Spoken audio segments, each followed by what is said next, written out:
Indian ജനാധിപത്യം കണ്ട ഏറ്റവും വലിയ അട്ടിമറികളിലൊന്നാണ് ബീഹാറിൽ നടന്നത്.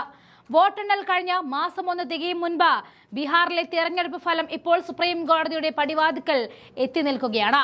പ്രശാന്ത് കിഷോറിനെ ജൻസ്വരാജ് പാർട്ടി നൽകിയ ഹർജി സുപ്രീം കോടതി ഫയൽ ചെയ്ത് സ്വീകരിച്ചതിന് ശേഷമാണ് തള്ളിയത്. ഇത് BJP പാളയത്തിൽ നെഞ്ചെടുപ്പ് ഏറ്റാനുള്ള പ്രധാന കാരണം സുപ്രീം കോടതി ആ ഫയൽ സ്വീകരിക്കാൻ ആദ്യം തയ്യാറായി എന്നുള്ളതാണ്. ജനാധിപത്യത്തിന്റെ കാവലാളകന്റെ തെരഞ്ഞെടുപ്പ് കമ്മീഷൻ ഭരണകൂടത്തിന്റെ ചട്ടുകമായി മാറി എന്ന പ്രതിപക്ഷ നേതാവിന്റെ ആരോപണങ്ങൾക്ക് അടിവരയിടുന്നതാണ് പുറത്തുവരുന്ന ഓരോ വിവരങ്ങളും. എങ്ങനെയാണ് BJP JDU സഖ്യം ബീഹാറിൽ അധികാരം നിലനിർത്തിയത്? അതിന് ജൻസ്വരാജ് പാർട്ടി നൽകിയ ഉത്തരം ലളിതവും സത്യസന്ധവുമായിരുന്നു. പച്ചയായ അഴിമതി.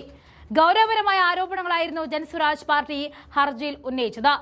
മുഖ്യമന്ത്രി മഹിളാ റോജ്ഗാർ യോജനയിലേക്ക് പുതിയതായി ഗുണഭോക്താക്കളെ ചേർക്കുകയും തെരഞ്ഞെടുപ്പ് കാലത്ത് 25 മുതൽ 35 വരെ ലക്ഷത്തോളം സ്ത്രീ വോട്ടർമാർക്ക് 10,000 രൂപ നൽകുകയും ചെയ്തതിലൂടെ ബീഹാർ ഭരണകൂടം നിയമവിരുദ്ധവും ഭരണഘടനാ വിരുദ്ധവുമായ കാര്യങ്ങളാണ് ചെയ്തു കൂട്ടിയത്. ഇത് മാതൃകാ പെരുമാറ്റച്ചട്ടത്തിന്റെയും സ്വതന്ത്രവും നീതിയുക്തവുമായ തെരഞ്ഞെടുപ്പിനായി ഭരണഘടന നൽകുന്ന ഉറപ്പിന്റെയും ലംഘനമാണെന്ന് ഹർജിയിൽ കൃത്യമായിട്ട് ആരോപിച്ചിരുന്നു. ഇത് സാധൂകരിക്കുന്ന തെളിവുകൾ ഉൾപ്പെടെയായിരുന്നു ഹർജിയിൽ നൽകിയത്. പ്രഥമ ദൃഷ്ട്യാ തന്നെ ഹർജി തള്ളാതെ സുപ്രീം കോടതി ഫയൽ സ്വീകരിച്ചത് ശുഭ സൂചനയാണ് എന്ന് പ്രതിപക്ഷ പാർട്ടികൾ വിശ്വസിക്കുന്നുണ്ട്. തെരഞ്ഞെടുപ്പ് റദ്ദാക്കിയില്ലെങ്കിലും കുറഞ്ഞപക്ഷം അന്വേഷണമെങ്കിലും പ്രഖ്യാപിക്കാനുള്ള സാധ്യതയാണ് കാണുന്നത്.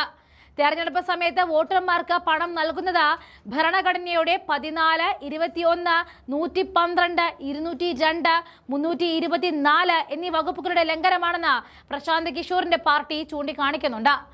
ഭരണഘടനയിലെ 324 ജനപ്രാതിനിധ്യ നിയമത്തിലെ 123 വകുപ്പ് പ്രകാരം നടപടി സ്വീകരിക്കാൻ തിരഞ്ഞെടുപ്പ് കമ്മീഷനോട് നിർദ്ദേശിക്കണമെന്നും ജൻസ്വരാജ് പാർട്ടി സുപ്രീം കോടതിയോട് ആവശ്യപ്പെട്ടിരുന്നു. വോട്ടർമാർക്ക് പണം നൽകിയതിനു പുറമെ സംസ്ഥാന സർക്കാരിന്റെ ജീവിക പദ്ധതിക്ക് കീഴിൽ സ്വയം സഹായ സംഘങ്ങളുമായി ബന്ധപ്പെട്ട 1.80 ലക്ഷത്തോളം വനിതാ ഗുണഭോക്താക്കളെ തെരഞ്ഞെടുപ്പിന്റെ 2 ഘട്ടങ്ങളിലും പോളിംഗ് ബൂത്തുകളിൽ വിന്യസിപ്പിച്ചതിനെയും ഹർജി ചോദ്യം ചെയ്തിരുന്നു. ഇതെല്ലാം പരിഗണിച്ച് 2025 ബീഹാർ നിയമസഭാ തെരഞ്ഞെടുപ്പ് റദ്ദാക്കണമെന്നും വീണ്ടും തെരഞ്ഞെടുപ്പ് നടത്തണമെന്നും ജൻസ്വരാജ് പാർട്ടി ഹർജിയിൽ ആവശ്യപ്പെട്ടിരുന്നു. ഇതിനു പുറമെ മറ്റ് പല ആരോപണങ്ങളും ബീഹാർ തെരഞ്ഞെടുപ്പുമായി ബന്ധപ്പെട്ട് നേരത്തെ ഉയർന്നതാണ്. തെരഞ്ഞെടുപ്പ് കമ്മീഷൻ കയ്യും മെയ്യും മറന്ന് പോരാട്ടത്തിന് ഇറങ്ങിയെന്നതും ഇതാണ് BJP വിജയിപ്പിച്ചത് എന്നും ഇപ്പോഴും വിശ്വസിക്കുന്നവരുണ്ട്. രാഹുൽ ഗാന്ധി ഈ ആരോപണം ഉന്നയിച്ചപ്പോൾ തിരിഞ്ഞ് പരിഹസിച്ച BJP നേതാക്കളെ ഞെട്ടിച്ചുകൊണ്ട് കേന്ദ്രമന്ത്രിയുടെ ഭർത്താവും ബീഹാറിലെ അട്ടിമറി നടന്നുവെന്ന് പറഞ്ഞത് നമ്മൾ കണ്ടതാണ്. ധനമന്ത്രി നിർമ്മല സീതാരാമന്റെ ഭർത്താവ് പരകാല പ്രഭാകറാണ് തെളിവുകൾ സഹിതം BJPയുടെയും വിജയത്തെ ചോദ്യം ചെയ്തത്. ഇതോടെ BJP കടുത്ത പ്രതിസന്ധിയിലേക്ക് വഴിമാറിയിരുന്നു. ഇതിന് പിന്നാലെയാണ് തെരഞ്ഞെടുപ്പ് വിജയം സുപ്രീം കോടതി കയറിയതും. ഫലം പ്രഖ്യാപിച്ച മാസം 1 തികയും മുൻപ് വോട്ടെണ്ണൽ കേന്ദ്രത്തിലെ CCTVകൾ അപ്രത്യക്ഷമായത് വലിയ വിവാദമായിരുന്നു. 45 ദിവസം വരെ ഈ ദൃശ്യങ്ങൾ സംരക്ഷിക്കണമെന്നും ആരെങ്കിലും സംശയം ഉന്നയിക്കുകയാണെങ്കിൽ അത് കാണിക്കണമെന്നുമായിരുന്നു ചട്ടം. ഇതൊക്കെ തെരഞ്ഞെടുപ്പ് കമ്മീഷൻ കാറ്റിൽ പറത്തുകയായിരുന്നു. എങ്കിലും 45 ദിവസം വരെ ഇത് സൂക്ഷിക്കണമെന്ന നിയമം കർശനമായി പറയുമ്പോൾ ബീഹാറിലെ CCTV ദൃശ്യങ്ങളെല്ലാം ആവിയായി പോയോ എന്ന സംശയം ബാക്കിയാകുന്നു.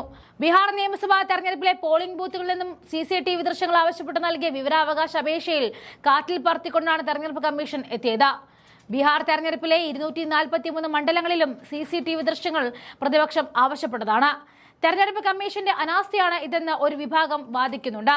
വോട്ടർമാരുടെ സ്വകാര്യതയെ ബാധിക്കുന്നത് കൊണ്ട് 243 മണ്ഡലങ്ങളിലെയും ദൃശ്യങ്ങൾ ഒരാൾക്ക് മാത്രമായി നൽകുന്നത് വിവരാവകാശ നിയമത്തിന്റെ ദുരുപയോഗമാണെന്നും ചിലർ ചൂണ്ടിക്കാണിക്കുന്നുണ്ട്. എന്നാൽ തിരഞ്ഞെടുപ്പ് കുറ്റമറ്റതാണെന്ന് ജനങ്ങളെ ബോധിപ്പിക്കാൻ CCTV ദൃശ്യങ്ങൾ കൈമാറുന്നതിൽ തെറ്റൊന്നും കാണാൻ സാധിക്കില്ല എന്നും പറയാം.